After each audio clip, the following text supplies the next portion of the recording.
Aloha. This is Kahala from Mahikū A'o Mai with another update. So we are starting today with the shed area.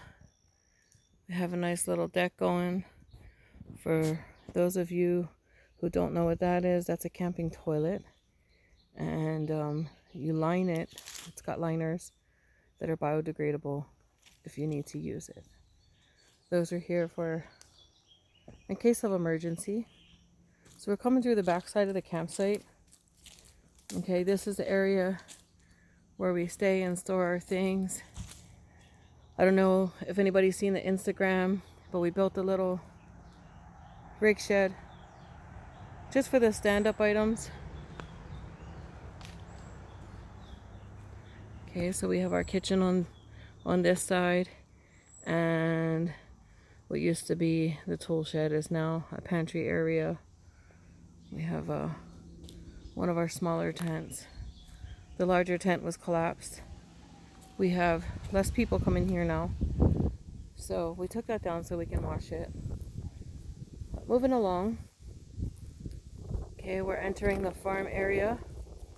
So we have the tent from the original opening. And if you look over here, Phoenix actually made a little recycle center for us, and there's a few plants that we just put aside for now. But he made this recycle center. We have our pots in the back for planting. Okay. New addition. The dog now has a bigger house. Okay. We moved our water to the front area so we can get it in and out to fill it up. Okay. We have our carports around that corner. We're going to stand here.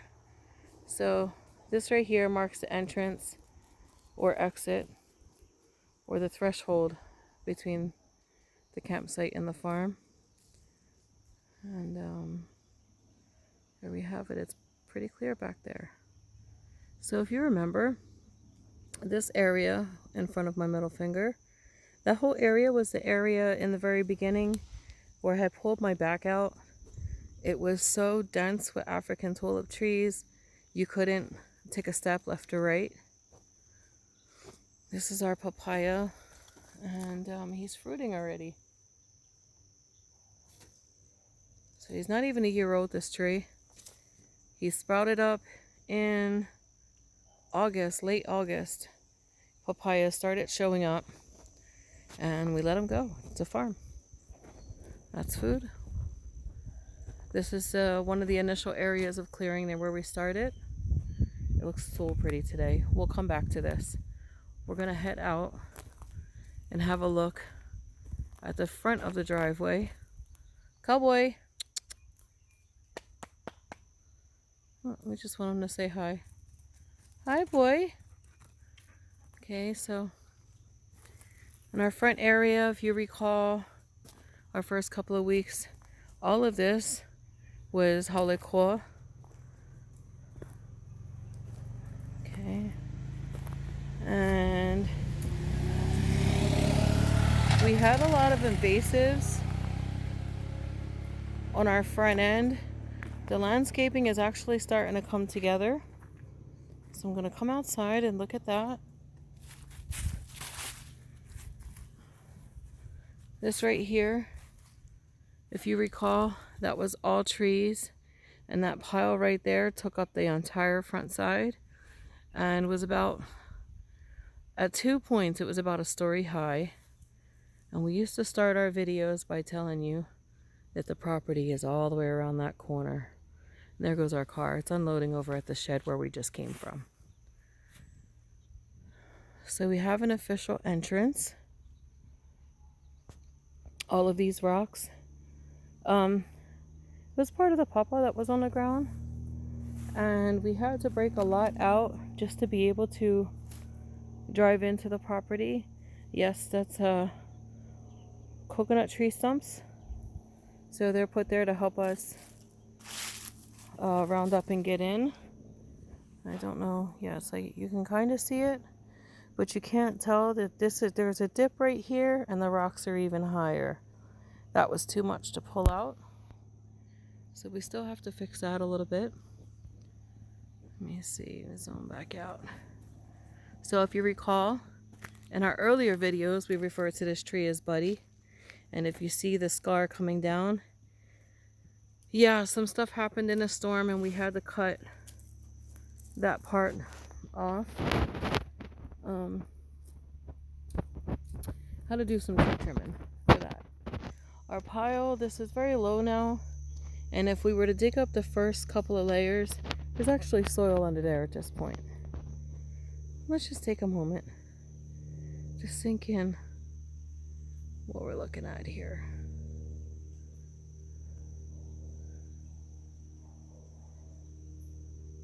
So this was, where's my finger?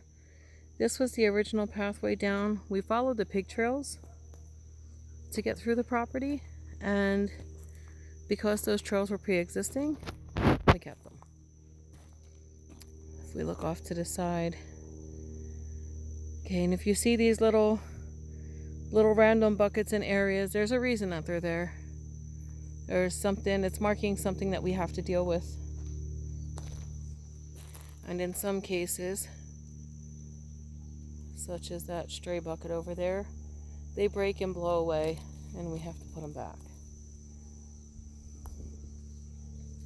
So we're not going to take you down the usual beaten path. What we're going to do, you can see some of our piles back there from the demolition about 6 months ago. We're going to walk down through the garden area today. Even though this is the same area that we've been showing you for a long time, we haven't necessarily walked through it with you. So, as you see right here, has some ginger. Behind it we have tea leaf. This down here, next to the tub, that's all pohaberry. Some other places, you know them as tomatillos, or little orange tardy tomatoes. If you recall, back in June, you saw me plant on one of our videos a Cuban red banana. So we're coming down to that now. This is our Cuban red. And it's got a little baby down there. So I'll zoom in so you can see the baby. That's a second one coming up. And that's big and strong now.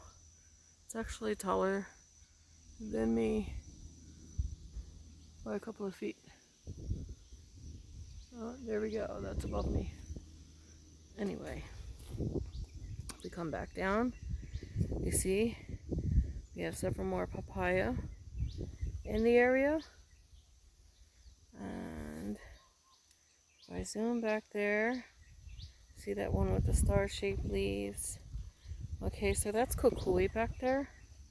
Oh, sorry, I didn't mean to move that so fast.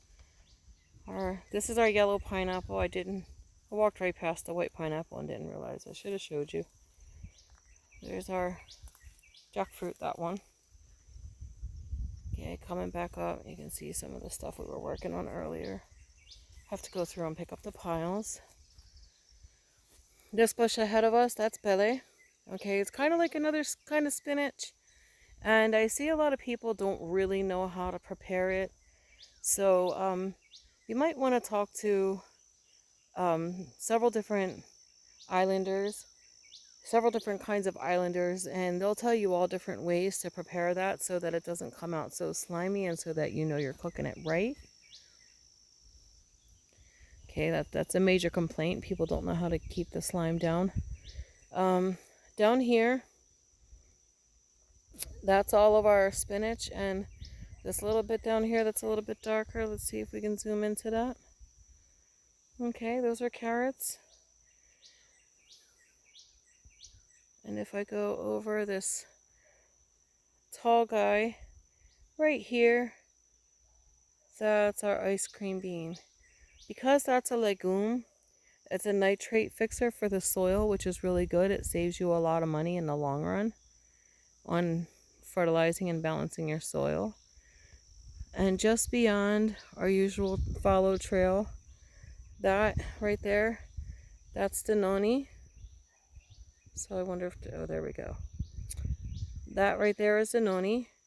And that noni was just a baby. When we got here, it was just a little sprout.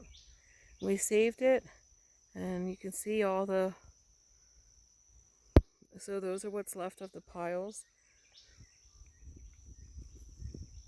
that we made when we first got here.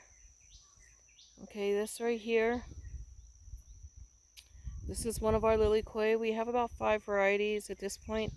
I've lost track of which variety is which.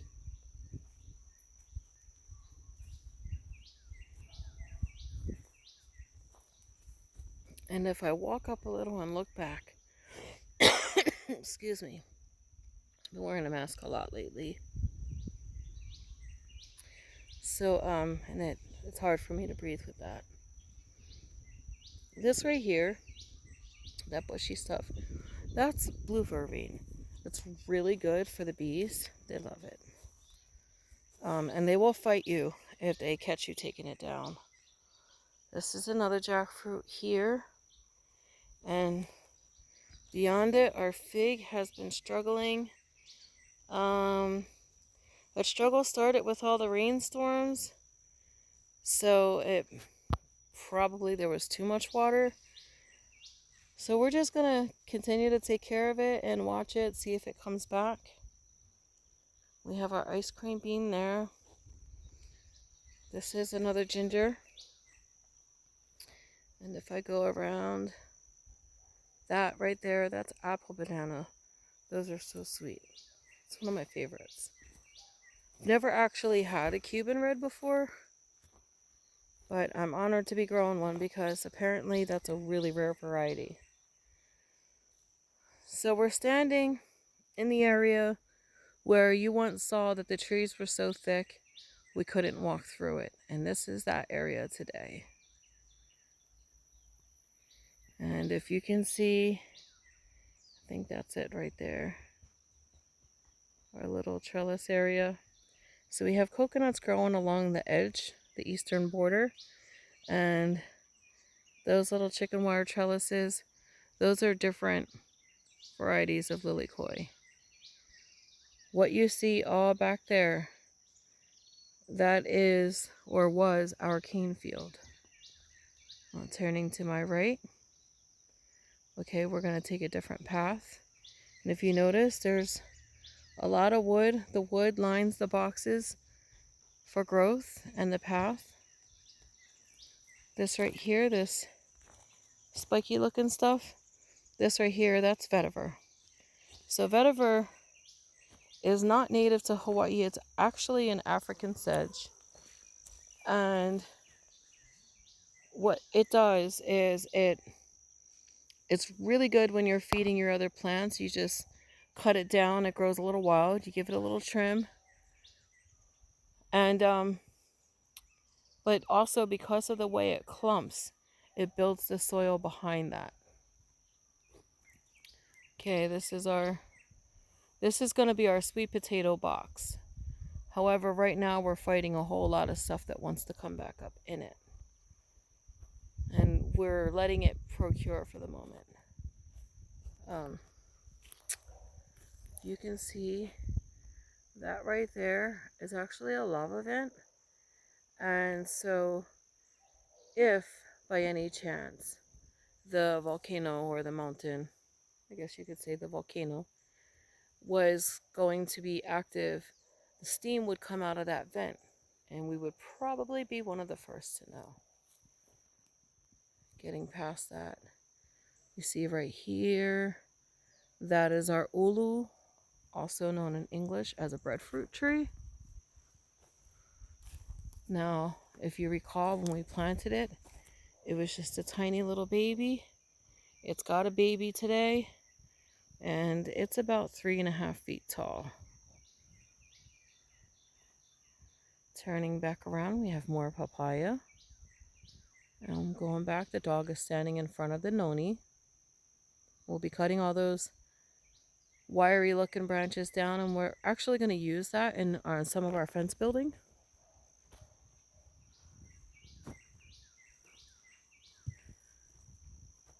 This area here, in Leilani's video, she told you that it was known as second lane.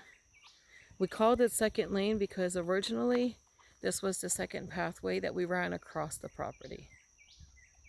And it doesn't go all the way across, but fair enough, it's a lane.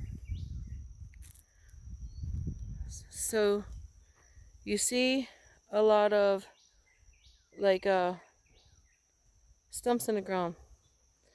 Those are the leftover stumps that we haven't gotten out yet from when it was completely invaded with the African tulip trees. The backstory to that is, back in about maybe the 50s or so, somebody thought that was a pretty tree, and they thought it was a good idea to fly over the islands and sprinkle the seeds. And what it did was, the effect that it had on our land was that it took all the nutrients and it competed for resources. A lot of our native plants died. Almost everything in Hawaii is endangered today as a result of foreign invasion. And no, we're not talking about just people. Foreign invasion of a lot of things. This was our old cane field. Okay, and if you look over here, that's a berm that we built with everything that we cut. And then there's another one over there. So what we do is we build walls with it, and they're usually pretty big when we first pile it on. After a while, the stuff breaks down, and when we're done dealing with going across this field, when we're finished planting all of this, we'll come back to these berms. What we'll do is we'll manicure them or prepare them for soil production. But at this time, it's just a pile.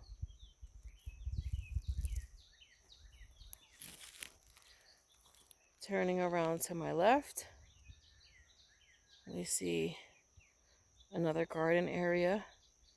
There's some tea leaf and some ginger there.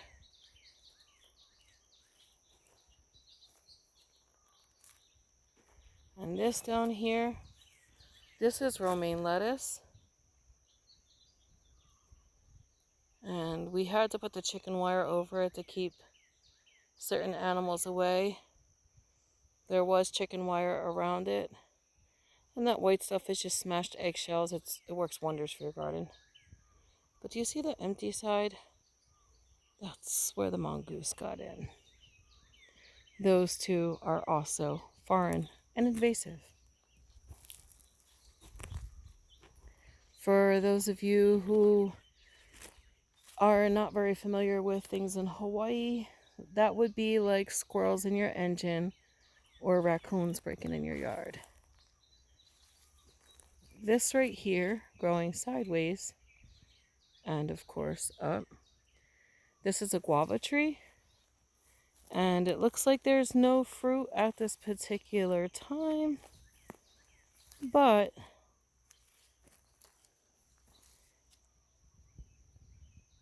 there's a beautiful flower. Maybe I should, if I cover it and maybe uncover it and get better views. So then, I guess you can't really see that, but that little nodule there, that's a future guava. Typically when we get guavas here, somebody comes over and they read it. Everybody loves guava. So straight back over there, I'm not sure if you can see it, the sun is in my eyes, but straight back over there is the area that we're building our lo'i, or our mala. It's not really a lo'i because it's going to be dryland kalo. Our soil is wet enough that it will still grow beautifully, and there are dryland varieties. However,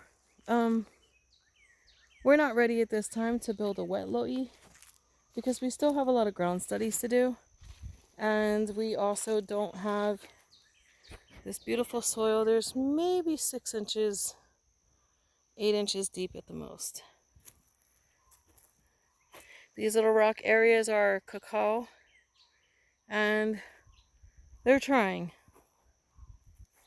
They're trying. They had a lot to overcome between the pigs and the dog.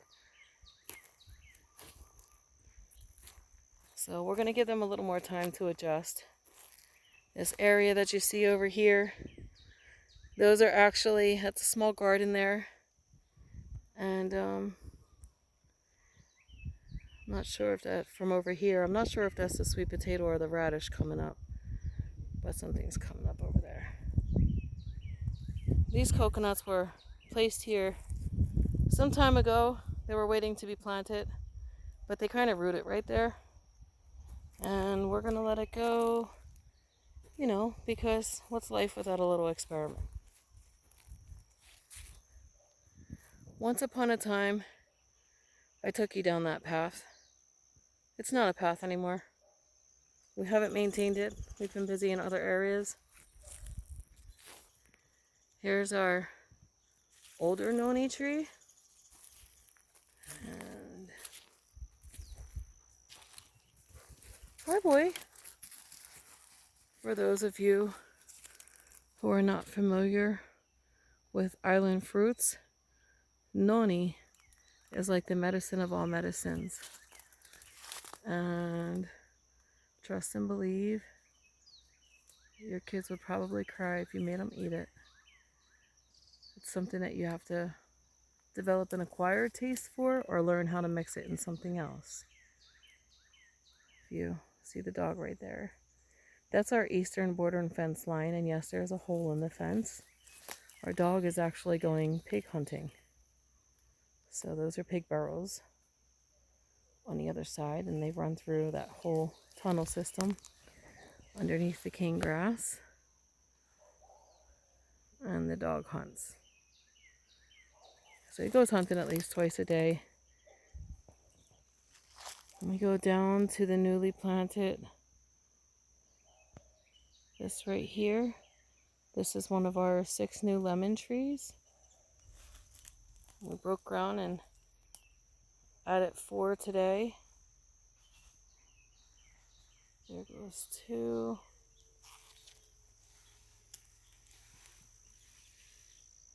And of course we have to clean the area from the debris that we cleared. There goes 3. And there goes 4. And then this is the pile of rocks that came up as we were digging. And I would love to take you all the way to the back, but this video will probably be an extra 45 minutes long and you might not appreciate that. So we're just going to recap the front area so you can see how we've grown and developed. As of January 9th, we officially had this property for 9 months. It was fully dense and invasive, and we did refuse all machinery, heavy machinery. I think the heaviest machine that's used on this property is a chainsaw for the hardwood trees. And as for the rest, it's all done by hand. You know, a lot of people through ancestral trauma, they really don't think of doing things by hand. Not on a farm. It's very labor intensive. I'm going to tell you right now that it saves you a lot of money at the gym. It helps you detox your body through exercise.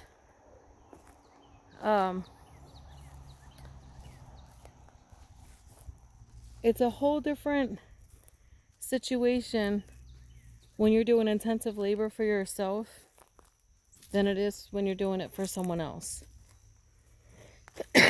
Excuse me. So cheers.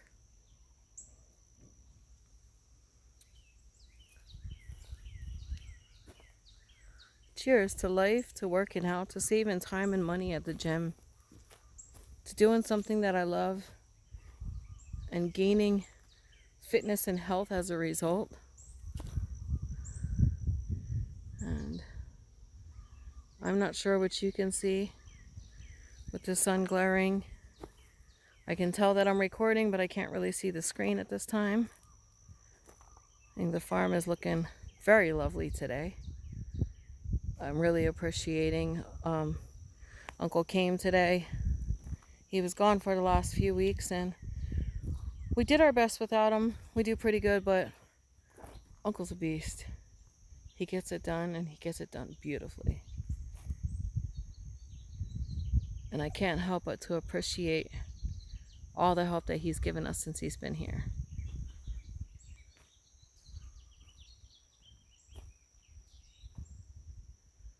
And I'll take you on a bonus shortcut back to the camp. You've seen Second Lane in Leilani's video. I'm not sure if I ever did a video with you on Second Lane. You can see some more of the jungle-esque in here. If you'll pardon me. Oh, okay. I'm invading a massive spider web. Maybe I don't want to walk that way. So if you look in there,